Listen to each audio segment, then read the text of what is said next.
Good morning students. चलिए हम आज का क्लास स्टार्ट करते हैं। तो हम कौन सा पढ़ रहे थे? अध्याय 2 पदार्थ की प्रकृति एवं व्यवहार। इसके पहले वाले वीडियो में हमने क्या पढ़ा था? पदार्थों के बारे में जानकारी प्राप्त किए थे। उसके बाद द्रव्यमान संरक्षण का नियम पढ़े थे। फिर हमारे चारों ओर की जो पदार्थ होते हैं वो तत्व, यौगिक और मिश्रण के रूप में होते हैं, उसके बारे में पढ़े थे। फिर मिश्रण के बारे में पढ़े थे, मिश्रण के प्रकार पढ़े थे। ठीक है, समांगी मिश्रण और विषमांगी मिश्रण।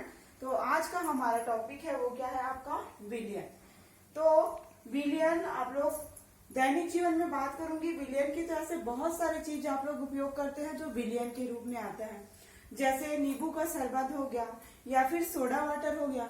ये उदाहरण किसके हैं? आपके विलयन के हैं। तो आप लोग ध्यान दोगे कि विलयन दो चीजों से मिलकर बना है, विलायक और विलेय। विलयन किससे मिला है?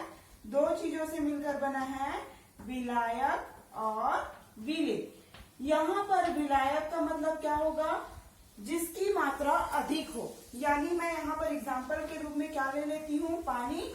और विलेय के रूप में मैं क्या ले लेती हूँ? नमक, या फिर हम शक्कर को भी ले सकते हैं। तो मैंने यहाँ पर इसका एग्जाम्पल के रूप में क्या लिया है? नमक। तो विलयन जो है वो दो भागों से मिलकर बना है, विलायक और विलेय। विलायक के रूप में मैं क्या लूंगी? पानी को ले रही हूँ एग्जाम्पल के रूप में, यानी जिसकी मात्रा अधिक हो वो क्या कहलाता है? विलायक। और जिसकी मात्रा कम हो वो क्या कहलाता है? विलेय कहलाता है। मान लो जाए मैंने 100 ml पानी में 1 चम्मच नमक डाल दिया, तो क्या हो गया? विलायक के रूप में क्या है? पानी है, तो पानी की क्वांटिटी, पानी की मात्रा क्या है? ज्यादा है। ठीक है। और विलेय की मात्रा नमक यानी कम है। तो जिसकी मात्रा ज्यादा होगी वो क्या कहलाएगा? विलायक। और जिसकी मात्रा कम होगी वो क्या कहलाएंगे? विलेय कहलाएंगे। यहाँ पर जो विलेय है, विलेय पदार्थ जो है वो ठोस भी हो सकता है, द्रव भी हो सकता है, गैस भी हो सकता है। तो आप लोग को ध्यान देना है कि विलेय जो है वो दो भागों से मिलकर बना होता है, विलायक और विलेय, जिसे हम विलयन कहते हैं। विलायक क्या कहलाएगा? जिसकी मात्रा अधिक हो वो क्या कहलाएगा? आपका विलायक। और जिसकी मात्रा कम हो वो क्या कहलाएगा? विलेय कहलाएगा। साधारण शब्दों की भाषा में उदाहरण के रूप में मैंने क्या लिया है? पानी। तो पानी में क्या होगा? आपका विलायक होगा, यानी पानी की मात्रा अधिक होगी। तो और विलेय के रूप में हम क्या ले रहे हैं? नमक। तो हम नमक का उपयोग थोड़ा सा कर रहे हैं, तो ये क्या होगा? विलेय। एक चीज यहाँ पर ध्यान देंगे कि विलेय जो पदार्थ है वो ठोस भी हो सकता है, द्रव भी हो सकता है और गैस भी हो सकता है। यहाँ अभी हमने साधारण भाषा में देखा था कि विलायक किसे कहते हैं और विलेय किसे कहते हैं। एक बार और बता दूं कि विलयन जो है वो दो भागों से मिलकर बना होता है, विलायक और विलेय। तो साधारण बोलचाल की भाषा में हम विलायक के रूप में किसको ले रहे हैं? पानी को ले रहे हैं। और विलेय के रूप में हम नमक या शक्कर को ले सकते हैं। तो साइंस के हिसाब से यहाँ पर इसकी परिभाषा विलायक की क्या होगी? विलयन का वह अवयव जिसकी मात्रा दूसरे अवयव से अधिक होती है तथा जो दूसरे अवयव को स्वयं में मिलाता है। तो यहाँ पर कंफ्यूजिंग लग रहा होगा आप लोग को ये परिभाषा, तो उसको मैं बता दूं कि यहाँ पर विलयन का वह अवयव जिसकी मात्रा दूसरे अवयव से अधिक होती है तथा जो दूसरे अवयव को स्वयं में मिलाता है। यानी पानी जो है वो क्या है? आपका विलायक है, जो क्या हो रहा है? नमक को उसमें मिला रहे हैं। तो क्या हो रहा है? वो दूसरे अवयव को हम उसमें मिला रहे हैं, तो वो क्या हो रहा है? उसको स्वयं को, यानी पानी उस नमक को अपने में घोल लेता है। वही क्या कहलाएगा? आपका विलायक। यानी विलायक यानी पानी ले रहे हैं तो पानी की मात्रा अधिक होगी, तो वो नमक को अपने में मिला लेगी, तो वही क्या कहलाएगा? आपका विलायक कहलाएगा। दूसरा है विलेय, यानी जिसकी मात्रा कम होती है तथा विलायक में घुलता है और उसे विलेय हम कहते हैं। मतलब यहाँ पर नमक की बात हो रही है, तो हम इसमें पानी में नमक को घोल रहे हैं, तो इसमें यहाँ पर विलेय कौन होगा? आपका नमक होगा, जिसकी मात्रा क्या होगी? कम होगी। मान लो जाए ये आपका बीकर है, ठीक है, तो इसमें मैंने क्या लिया है? 100 ml मान लो जाए पानी ले लिया है, ठीक है। तो ये पानी क्या है? आपका विलायक है। पानी मैंने कितना ml ले लिया है? 100 ml, ठीक है। तो ये 100 ml पानी जो है वो क्या है? आपका विलायक है। और यहाँ पर मैंने 1 चम्मच नमक ले लिया है, 1 चम्मच नमक ले लिया है, ठीक है। तो ये नमक जो है वो क्या है? विलेय है। तो यहाँ पर देखोगे कि पानी विलायक है, इसमें हमने 1 चम्मच नमक को डालकर क्या कर लिया है? घोला है। तो ये क्या है? पानी की अधिक मात्रा है, तो ये पानी आपका विलायक हो गया। और यहाँ पर जो 1 चम्मच नमक लिए हैं वो उसकी मात्रा कम है, पानी से कम है कि नहीं, तो ये क्या हो जाएगा आपका विलेय। तो उम्मीद करती हूँ को आप लोग को विलायक और विलेय में कंफ्यूज ना हो। एक बार और देख लीजिए कि विलायक मतलब जिसकी मात्रा अधिक होगी यानी पानी की मात्रा अधिक होगी, और विलेय मतलब जिसकी क्वांटिटी यानी जिसकी मात्रा कम होगी, जो घुलने वाले पदार्थ होंगे वो उसकी मात्रा कम होगी, वो क्या कहलाएगी, विलेय कहलाएगी। विलेय के रूप में आपके पदार्थ होंगे वो ठोस भी हो सकते हैं, द्रव रूप में भी हो सकते हैं, गैस रूप में भी हो सकते हैं। तो विलेय मतलब याद रखना कि उसकी थोड़ी सी मात्रा यानी विलायक से कम मात्रा, वही क्या कहलाएगा आपका विलेय कहलाएगा। यहाँ पर शक्कर को भी एग्जाम्पल के रूप में ले सकते हैं। चलिए हम अगला जो हमारा पॉइंट है वो क्या है, विलयन के गुण। अगला जो हमारा पॉइंट है वो क्या है आपका विलयन के गुण। तो यहाँ पर हमने इसके पहले विलेय और विलायक के बारे में पढ़े थे, ठीक है। तो इसके अलावा एक और एग्जांपल लेना चाहूंगी कि जैसे हमें चोट लगती है तो हमें टिंजर आयोडीन या फिर अल्कोहल लगाया जाता है। तो ये जो अल्कोहल है वो क्या होता है, विलायक के रूप में होता है, जो जिसमें थोड़ा सा आयोडीन क्या होता है, विलेय के रूप में मिला रहता है। तो आपको ध्यान रखना है कि विलेय पदार्थों के रूप में आपका जो यूज कर रहे हैं विलेय वो ठोस, द्रव, गैस किसी रूप में भी हो सकता है। चलिए हम विलयन के गुण देखते हैं। तो विलयन के अवयव को विलेय या विलायक कहते हैं, ठीक है। विलयन के अवयव को हम विलेय या विलायक कहेंगे, ठीक है। अब क्या होगा, इसमें एक विलयन में एक से अधिक क्या हो सकता है, विलेय पदार्थ मिले हो सकते हैं। मान लो जाए हमारा विलयन जो है वो 2 भागों से, विलायक और विलेय से मिलकर बना है, तो एक विलयन में एक से अधिक विलेय पदार्थ मिले हो सकते हैं, यानी उसमें शक्कर भी मिला हो सकता है, नमक भी मिला हो सकता है, और उसमें और कुछ चीजें भी मिली होती, इसको हम घोल कर एक समान कर सकते हैं। तो एक विलयन में एक से अधिक विलेय पदार्थ मिल सकते हैं, ठीक है। दूसरा पॉइंट ये है, दूसरा इसका विलयन के दूसरे गुण ये है कि इनके जो अवयव के कण होते हैं वो अत्यंत छोटे होते हैं, ठीक है, जिसके कारण क्या होते हैं, इनमें प्रकाश का पथ क्या होता है, दिखाई नहीं देता, और ना ही इसके कणों को, इनके कण बहुत छोटे होने के कारण ना तो हमको इसको छान सकते हैं और ना ही इसे क्या कर सकते हैं, ये भारी भी नहीं होते इनके कण, विलयन के कण की वो तली में बैठ सके। तो इससे क्या होता है, जो प्रकाश का पथ है इसमें दिखाई नहीं देता, ठीक है। इसके कण क्या होते हैं, एक समान पूरी रूप से मिल जाते हैं। विलयन जो है वो विलयन क्या है, पूरी तरीके से एक समान रूप से वो मिल जाता है, तो उसमें भी प्रकाश का पथ क्या होता है, दिखाई नहीं देता। एक बार और देख लीजिए कि विलयन के गुण किसे कहते हैं। विलयन के अवयव को विलेय या विलायक कहते हैं। एक विलयन में एक से अधिक विलेय पदार्थ हो सकते हैं, और विलयन के कण क्या होते हैं, अत्यंत छोटे होते हैं, जिसके कारण क्या होता है, ना तो हम इसको छान सकते हैं इनके कणों को, और ना ही क्या होता है, ये कण इतने भारी होते हैं कि वो तली पर बैठ जाए, यानी उसके कण तली पर इकट्ठा नहीं होते, और इसमें जिसके कारण क्या होता है, इनका प्रकाश का पथ क्या है, इसके दिखाई नहीं देता, ठीक है। इसमें प्रकाश का जो हम अगर इसको लेजर टार्च द्वारा ये करते हैं, उसको लाइट दिखाते हैं, तो उसमें प्रकाश का पथ भी हमें दिखाई नहीं होता। ये आपके विलयन के गुण है। अब आता है हमारा अगला जो पॉइंट है वो क्या है, विलयन के प्रकार। तो विलयन के प्रकार के लिए हम विलयन के प्रकार, तो इसके अंतर्गत हम विलयन के प्रकार के अंतर्गत हम 3 प्रकार का अध्ययन करेंगे, जिसमें संतृप्त विलयन, असंतृप्त विलयन और क्या है, अति संतृप्त विलयन की बात करेंगे। तो यहाँ पर एक क्रियाकलाप लेंगे जिसमें मैं 2 बीकर लूंगी, ठीक है, 2 बीकर लूंगी, और इस बीकर में मैंने क्या किया है, ये देखो, ये मेरा 2 बीकर हो गया, 2। इस दोनों बीकर में हमने कितना 100 ml क्या लिया है, पानी लिया है। क्या लिया है, 100 ml हमने इसमें क्या कर लिया है, पानी ले लिया है दोनों ही बीकर में। ये 100 ml जल इसमें भी हो गया, ये वाले इसमें भी 100 ml जल हो गया। ये क्या है आपका,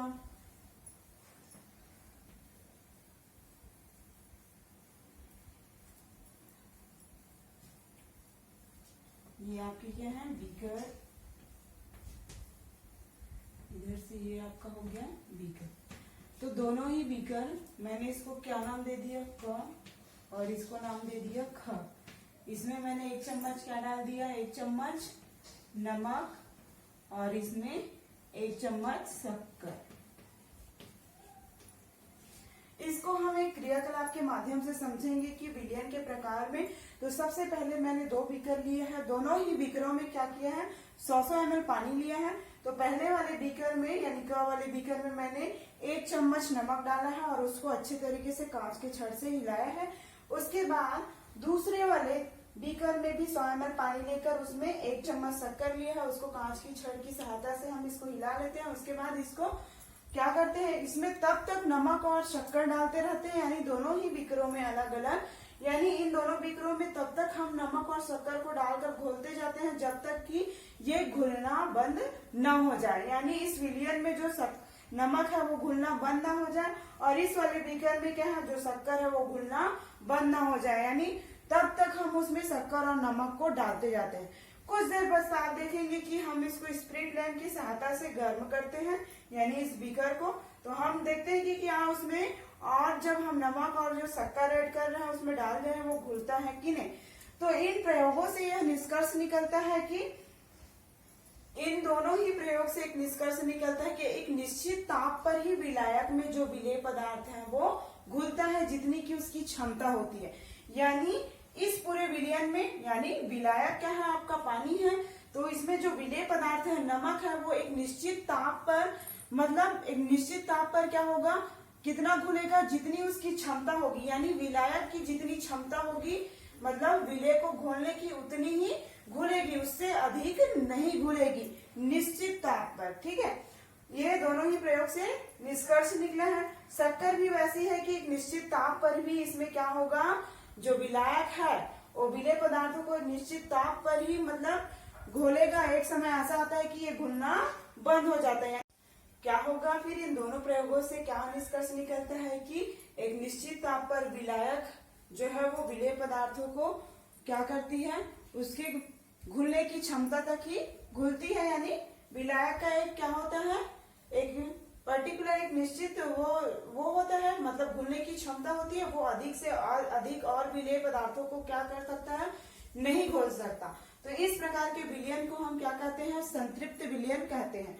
और असंतृप्त विलयन का क्या होगा, जैसे जिसमें विलेयता स्तर यानी कम हो, यानी जो जितना घुलना चाहिए उस विलायक में विलेय पदार्थ, यानी मान लो जाए पानी में जो शक्कर है या फिर नमक है उतनी मात्रा में घुलनी चाहिए, लेकिन वो क्या होती है, जितना घुलना चाहिए उतना नहीं घुलता, यानी कम होता है, विलेयता स्तर से कम विलेय पदार्थ घुलते हैं, तो वो क्या कहलाएगा आपका, वो असंतृप्त विलयन कहलाएगा। उसके बाद है जब हम क्या करते हैं, इन दोनों ही बीकरों को हम स्प्रिट लैंप की सहायता से गर्म करते हैं और इसमें 1 चम्मच नमक और इस वाले बीकर में 1 चम्मच और शक्कर डालते हैं। तो वो क्या होता है, गर्म होने के कारण ये क्या होता है, इसमें जो नमक है वो और घुल जाता है और इसमें जो शक्कर है और घुलता है। लेकिन जब हम इसे वापस ठंडा करते हैं तो ठंडा होने के बाद भी जो अतिरिक्त जो विलेय पदार्थ इस बीकरों में डले होते हैं वो घुलित अवस्था में ही रहते हैं। तो इस प्रकार के विलयन को हम क्या कहते हैं, अति संतृप्त विलयन कहते हैं। तो एक बार और देख लीजिए इस प्रयोग को कि कैसे करना है। विलयन के हमने 3 प्रकार पढ़े हैं, संतृप्त, असंतृप्त और अति संतृप्त। तो इसके लिए हमने क्या किया है, क्रियाकलाप के माध्यम से प्रयोग किए हैं। तो हमने 2 बीकर लिए हैं, दोनों ही बीकरों में 100 ml पानी लिया है। फिर पहले वाले बीकर का वाले में हमने 1 चम्मच नमक डाला है और उसको कांच की सहायता से इसको हिलाया है। उसके बाद दूसरे वाले बीकर में भी 100 ml पानी लेकर उसमें 1 चम्मच शक्कर लेकर इसको भी कांच की सहायता से क्या करते हैं, हिलाते हैं। उसके बाद फिर क्या करते हैं, कुछ देर पश्चात इसमें इन दोनों ही बीकरों में फिर हम तब तक नमक और शक्कर को डालते जाते हैं जब तक कि ये घुलना बंद ना हो जाए। ये विलयन में क्या होगा, यानी आपका नमक और शक्कर पूरी तरीके से घुलना बंद ना हो जाए। तो आप देखेंगे कि दोनों ही प्रयोग को करने से निष्कर्ष निकलता है कि एक निश्चित तापमान पर ही, एक निश्चित ताप पर ही विलायक में विलेय पदार्थ घुलते हैं। ठीक है, जितनी उसकी क्षमता होती है, यानी विलायक की क्षमता होती है विलेय पदार्थों को अपने में घोलने की। तो क्या होता है, तो इस प्रकार के विलयन को हम क्या कहते हैं, संतृप्त विलयन। और असंतृप्त विलयन क्या होगा, यानी विलेयता स्तर से वो कम घुलेगा, यानी विलायक में जो विलेय पदार्थ जितना घुलना चाहिए उससे वो कम घुलेगा, तो वो क्या कहलाएगा आपका असंतृप्त विलयन। और अति संतृप्त विलयन में क्या होगा आपका, जो इसमें हमने क्या किया है, इसको इन दोनों ही बिकरों को फिर नमक और शक्कर डालेगा, स्पीड लैंप की सहायता से हम क्या इसको गर्म करते हैं, उसमें और नमक और शक्कर डालते हैं, तो वो क्या हो जाता है, गर्म होने के कारण उसमें घुलने लगता है। फिर जब हम इन बिकरों को ठंडा करते हैं वापस स्प्लिट लैंप से हटाकर, तो वो क्या होता है, जो हम इसमें नमक और शक्कर और एक्स्ट्रा डाले रहते हैं वो क्या होता है, वो घुलित अवस्था में ही प्राप्त होता है। तो इस प्रकार के विलयन क्या कहलाते हैं, अति संतृप्त विलयन कहलाते हैं। तो चलिए आप लोग अगला पॉइंट देखते हैं, हमारा अगला क्रियाकलाप देखते हैं कि सांद्र और तनु विलयन किसे कहते हैं। वो उसको हम क्रियाकलाप 5 के माध्यम से समझेंगे। तो यहाँ पर सांद्र और तनु विलयन के लिए भी हमने क्या किया है, जैसे आपका अगला है, क्या है आपका सांद्र और तनु विलयन, सांद्र एवं तनु विलयन। तो हम इसे तनु विलयन किसे कहेंगे और सांद्र विलयन किसे कहेंगे। तो यहाँ पर जैसे कि मैं ले लूंगी क्या है, 2 बीकर लूंगी जिसको मैंने का और खा नाम दे दिए है, ठीक है। ये 2 बीकर मैंने लिए हैं, तो दोनों में 100 ml पानी ले लूंगी। तो मान लो मैं क वाले विलयन में जो नमक है वो कितना डालूंगी, आधा चम्मच, ठीक है। नमक वो कितना डालूंगी, आधा चम्मच। तो चलिए हम सांद्र एवं तनु विलयन किसे कहते हैं उसके बारे में पढ़ेंगे। तो मैंने इसके लिए हम लोग एक क्रियाकलाप करेंगे जिसमें प्रयोग के द्वारा समझेंगे।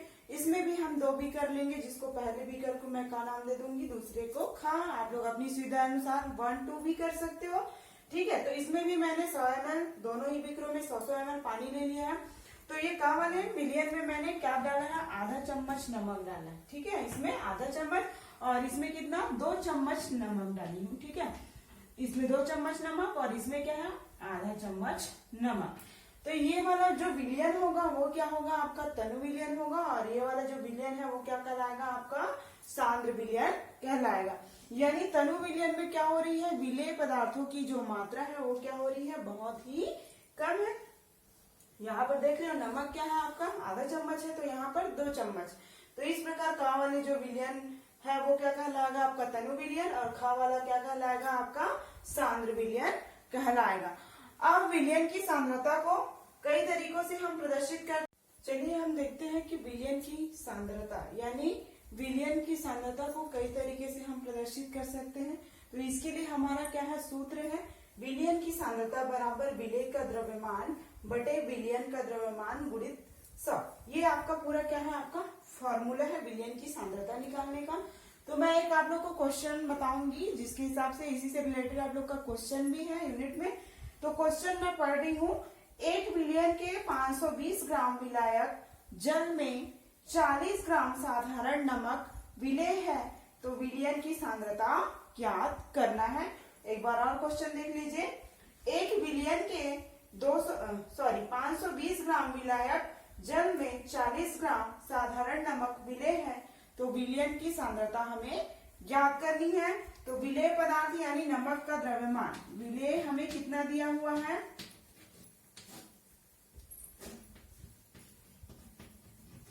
विलेय पदार्थ यानी नमक का विलयन, नमक का द्रव्यमान क्या हो जाएगा आपका, 40 ग्राम दिया हुआ है, ठीक है।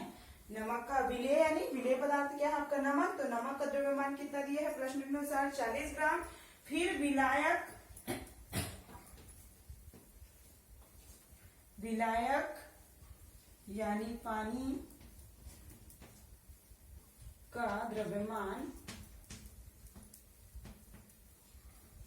बराबर कितना दिया है आपको, 520 ग्राम। तो हमें क्या निकालना है, तो विलयन का द्रव्यमान पहले निकालेंगे। तो विलयन का द्रव्यमान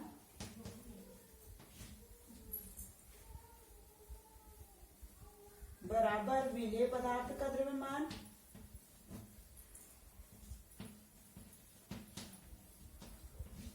विलेय पदार्थ का द्रव्यमान प्लस क्या हो जाएगा आपका, विलायक का द्रव्यमान,